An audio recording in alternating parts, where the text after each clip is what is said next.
Alright, Simon, this one's for you. This is pretty much all the tractors. We got some over on the other side of the barn I'll go show you, but these are at least all the runners. This one actually belongs to a friend of ours who used to work for Oliver down in South Bend. It's a 1949-66 gas narrow front. It's actually all original except the side tin. When he bought it, it was missing the front and rear curtains, but everything else on it is all original. And this is one of the straightest little 66s I've ever seen. It's even got the original tires all the way around it still. So this one's just a little sweetheart. Starts up and runs every time. I don't think he could have done much better than this. If I remember right, he only gave $1,400 for it, which is cheap for a 66, especially one in that good a condition. And then here's Big Hoss, my 1971 Oliver 1955. I'm gonna have to do a separate video for this tractor on its own because this one's got quite a story that came with it. But we rebuilt the engine after we bought it. We've had it 2 years. We added the fender tanks and the rear wheels, and we've done some other odds and ends to it, trying to get it or turn it into a reliable work tractor, because that's really all we bought it for, was to use. And this one's my sister's, although I think I put more hours on it than she has. 1957 Farmall Cub with a snow blower my dad made for it. Basically, he found pictures in a Farmall Cub book we have, and this is pretty much exactly how you could have got it. The original ones were made by a company called Danco, and they actually had a little 2-cylinder Wisconsin engine that hung off the back to run the blower, because these tractors don't have live power takeoff. And then there was a subframe that hung on the tractor, and then the blower hung off the front. And this is actually, I can't remember the model number. They were kind of the precursor to the subcompact utility tractors you see. They were made by Simplicity, and then sold by Simplicity and Alice Chalmers. I can't remember the model numbers, but basically they were an oversized garden tractor. I remember, I think that's a 48-inch blower. And then there's our big snow blower, new idea. But we used to run on our 77, now it's probably going to end up going on the 1600 if we ever need it again. But and this was one of my dad's first Olivers he ever got, 1941 Oliver 64-speed. He actually found out through the process of fixing all the stuff that was wrong with it. This tractor originally came out of the factory on full steel wheels and no electrical system, magneto ignition. So when he restores it, it's going back on full steel, and he's putting the magneto on it. We have the rear steel for it. The problem is the 60s used smaller steel wheels than the 70s did on the front, and finding them is really hard. And these tractors used a Wyco magneto that basically looks exactly like a distributor, but it's a magneto, and you cannot find those things either. So he's looking for a Wyco magneto for that thing, so we can put it back right. That thing has done more than its fair share of work around here. My dad built I think it was a 6.5 or a 7-foot snow blade that mounted on the front of it. Ran off of Charlin PTO drive hydraulic pump.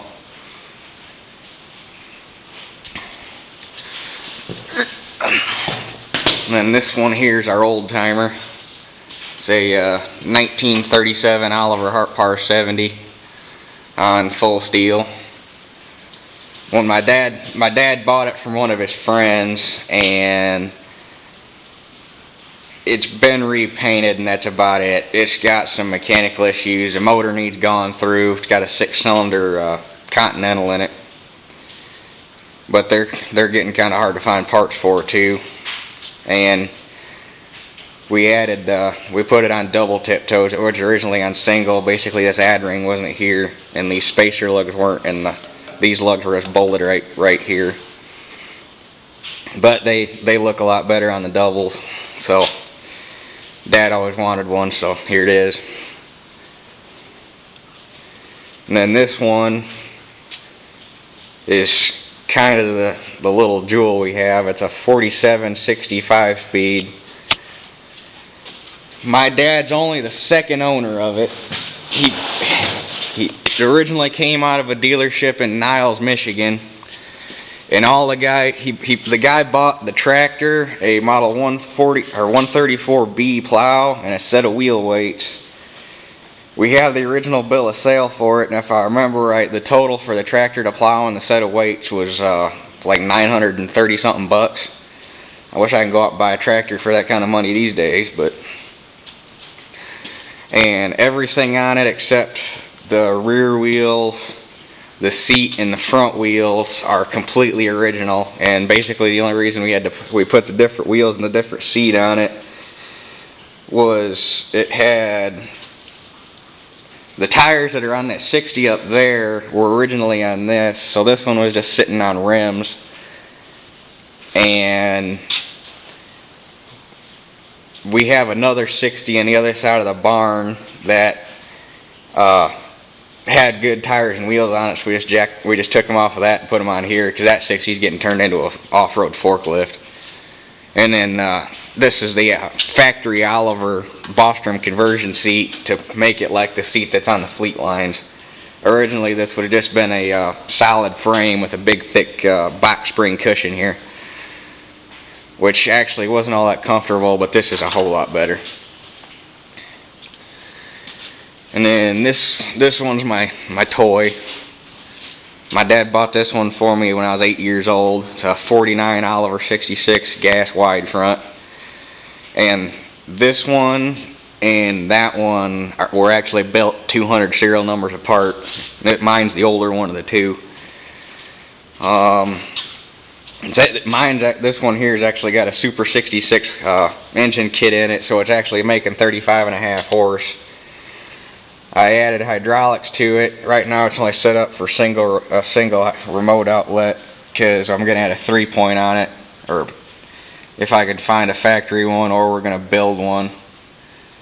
So, but I do have the capability to run a second cylinder off of it.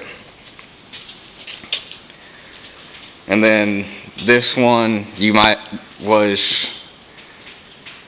my dad's first Oliver tractor that actually hung around. I actually don't remember the year on this one. I want to say it's a 51. 77 gas wide front. And he built the 3-point for it.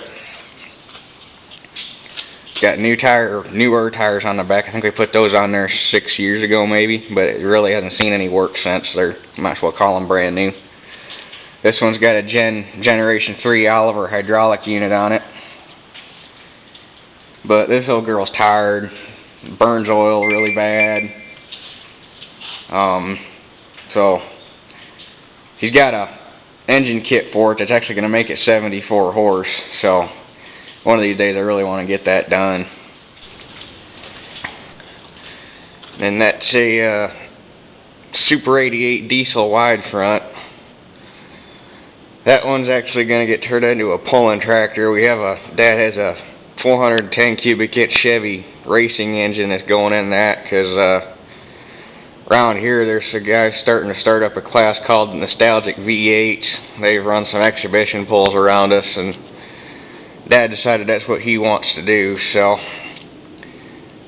and then that motor that's in it actually has another purpose that we're going to use it for, and I'll tell you about that in a minute. But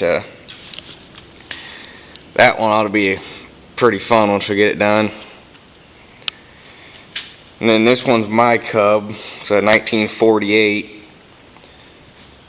Dad actually bought this one on eBay. If I remember right, it was in Tennessee.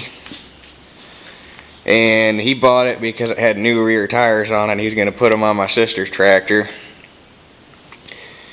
And brought it home, and shoot, I was probably 12, I think.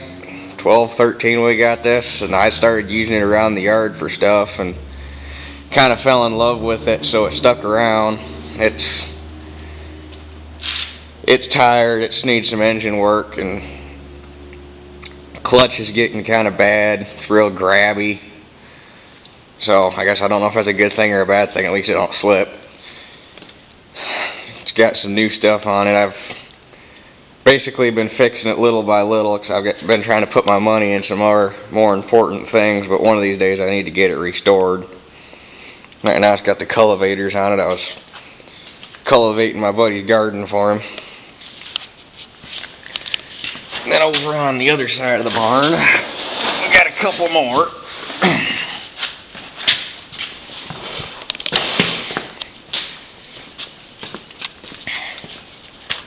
Here's my truck. And then there's my new grain truck. I'll have to do one on that here pretty soon. 1977 Chevy C60. You guys know that one already.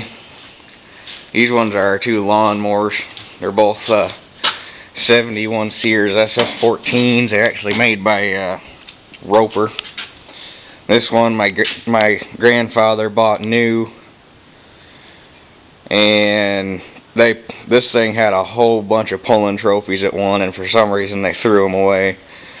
I think this is actually how my dad learned to drive, was this thing. And then that one he picked up a couple years ago. It's completely original. Right now this one's tore apart. The starter went out on it, and you can't find good American parts anymore for these starter generators on these things. And we've had two of them rebuilt in it already, and the bushings keep going out, and the starter will basically lock up if you try to use it in the starter mode. It'll work in the generator mode, just not in the starter. So that one kind of took over the mowing for a while. And then here's the last two tractors. This one's the other 5-speed 60 that's going to get turned into a forklift. Actually, there's the axle, the rear axle, and the radiator, and some other parts off of it, and then the hood's up there. And then that's going to be the main frame of it, so that the actual tractor frame's not taking too much stress. That thing kind of fell by the wayside when we got our Clark, because it gets around the driveway fine, but one of these days it's going to get done. And this one's my dad's $50 tractor. It's a Oliver Super 77 diesel. Runs, but number 6 cylinder's completely missing. The story my dad got is they were raking hay with it one day, and it blew the radiator cap off, so they parked it. My dad asked them how much they'd take for it. They said $50. He brought it home. He was backing it off the trailer, and he just decided to see what would happen, so he popped the clutch, and it actually started and ran. And he was driving it around for a while. So he got it pulled in the shop and figured since it just blew the radiator cap, probably needed a head gasket, so he was hoping it'd be a cheap fix. Got it back, pulled the head off. He set the head on the bench, was looking at it. Bottom of the head looked fine, nothing wrong with it. And he was checking the cylinders, and he got to the number 6 cylinder, and he could see the oil pan in the crank. Because apparently, the only thing he could figure that would have done this kind of damage was it wouldn't start one day, and they tried to ether it, and they loaded one of the cylinders up, and when they tried to start it, it went off. So there's no cylinder. The piston end of the rod is gone, and what's left of the rod is bent over, and there's a hole in both sides of their, not I guess I shouldn't say a hole, both sides of the sleeves are punched out. So the only way to get the sleeve out of the motor would literally be to cut it apart. So that motor could actually be fixed though if you could find a rod and a sleeve for it, or actually put a whole rebuild kit in it. But what we were going to do was take the motor out of that Super 88 on that side of the barn and rebuild it and put it in here. Because a Super 88 motor will fit in a Super 77, and you couldn't tell the difference unless you were really looking, because the fan on a Super 88 is in a little different position, and the tail shaft off the motor going into the transmission is 2 inches shorter on the 88. But that's probably what's going to end up happening to that tractor. And then the hydraulics that are on my dad's 77 actually came off of this one. But that 88's got hydraulics on it, and we're going to put them back on here.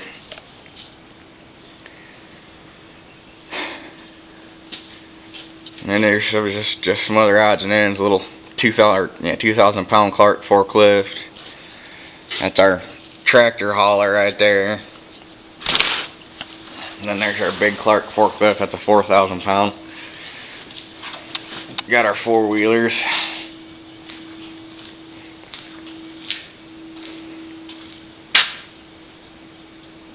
Mine right here is pretty much the only one that still gets rode.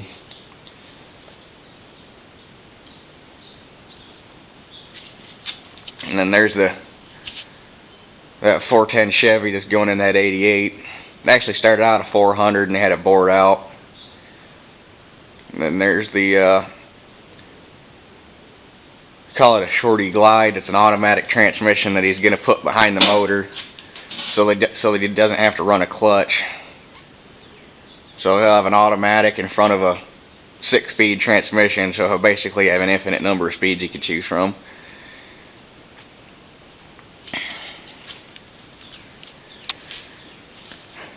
Well, that's pretty much all our tractors and stuff. Our implements are over in another barn, so I'm going to have to catch that one later. So, yeah, that's it.